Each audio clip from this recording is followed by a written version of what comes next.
The signal arrived in the dead of night. A simple pulse in the void. A cry for help. The humans were not the first to receive it. Far from it. The plea had traveled across countless systems. It passed through advanced civilizations and primitive tribes alike. It begged for aid in the universal language of desperation. Yet none responded.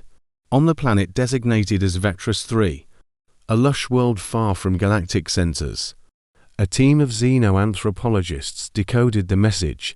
It painted a picture of a doomed race. The Uliathans. Their planet was besieged by an unknown force. Their cries were raw and filled with terror. They pleaded for salvation. They begged for anyone to come. The xeno-anthropologists forwarded the message. It reached Earth's Interstellar Fleet Command. There it was flagged as urgent. The Fleet Commander General Arden Kane reviewed the file. He was known as a pragmatist, a realist. The galaxy's indifference did not surprise him. But something about this plea stirred him. Perhaps it was the sheer hopelessness embedded in every pulse. Or perhaps it was the quiet defiance in the Uliathans' final words. We will not go gently. We will fight. Help us fight. Arden called a meeting. The fleet's officers gathered in a stark conference room. A holographic projection displayed the Uliathan world. It was a small planet, blue oceans, green continents. Clouds swirled over it like fragile veils. This is the target. Arden spoke. The enemy is unidentified. The distress signal indicates a technologically inferior species under siege. Their situation is critical. He paused. The room was silent. The officers' faces were unreadable. Admiral Tessa Halcor broke the silence. Why should we care? She asked. The galaxy ignores us. They treat us as savages. Why risk lives for those who would never risk theirs for us? Arden's gaze was steady. Because it is what we do. We are Deathworlders. We were forged on a planet that tried to kill us every day. We thrive in adversity. We understand survival like no other. If we do not answer, who will? The room was quiet again. Then Commander Elias Varn stood. I agree, he said. The Uliathans called for help. If we turn away, what kind of people does that make us? Murmurs of agreement spread. One by one the officers nodded. They would answer the call. The fleet mobilized swiftly. Vessels shimmered into readiness. Sleek destroyers, stalwart carriers, agile frigates.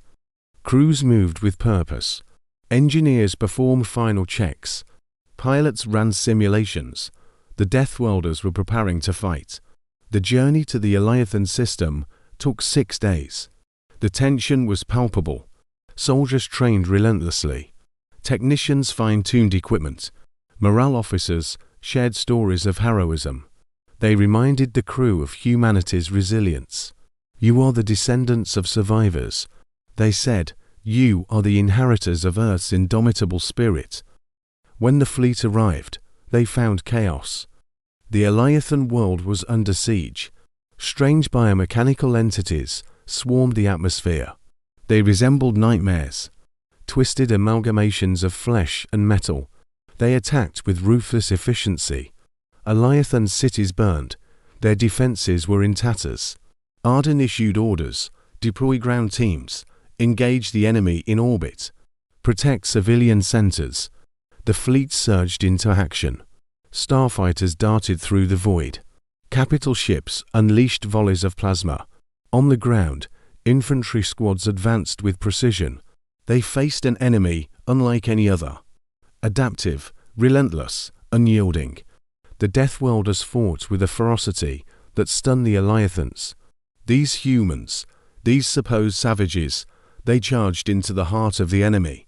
Their weapons roared, their battle cries echoed.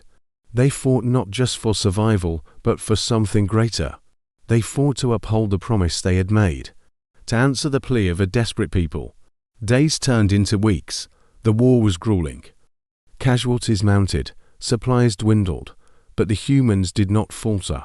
They adapted, they improvised, they overcame. They taught the Uliathans how to fight back. They shared tactics, weapons, resolve. The Uliathans learned quickly. They found strength they did not know they had. In the final battle, the Deathworlders and the Uliathans stood together. They faced the biomechanical horde with unwavering determination. The fight was brutal. It pushed them to their limits. But they emerged victorious. The last of the enemy was destroyed. The skies above the Uliathan world cleared. The fires on the ground were extinguished. When the war ended, the Uliathans wept. They wept for their losses. They wept for their survival. They wept for the strangers who had come to their aid. The Deathworlders were not savages. They were saviors. As the fleet prepared to depart, the Uliathan leader approached Arden.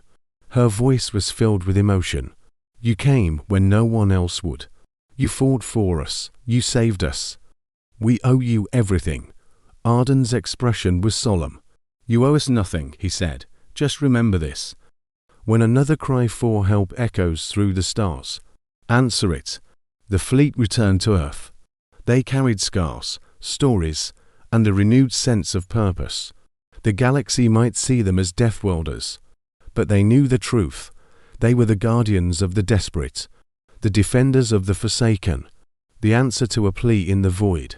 And that was enough.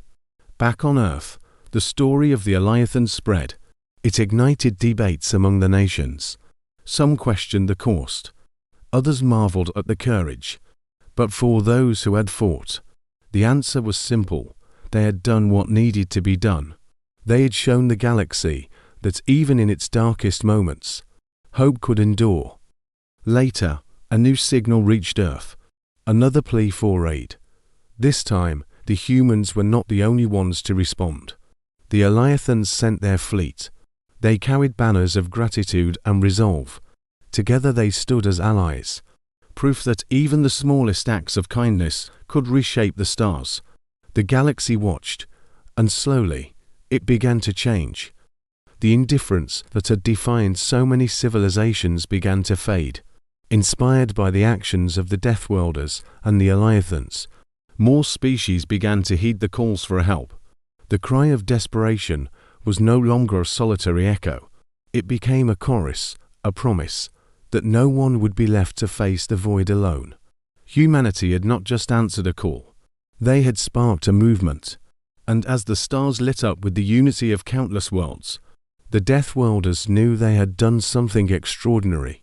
They had given the galaxy a reason to hope, and they knew this was only the beginning.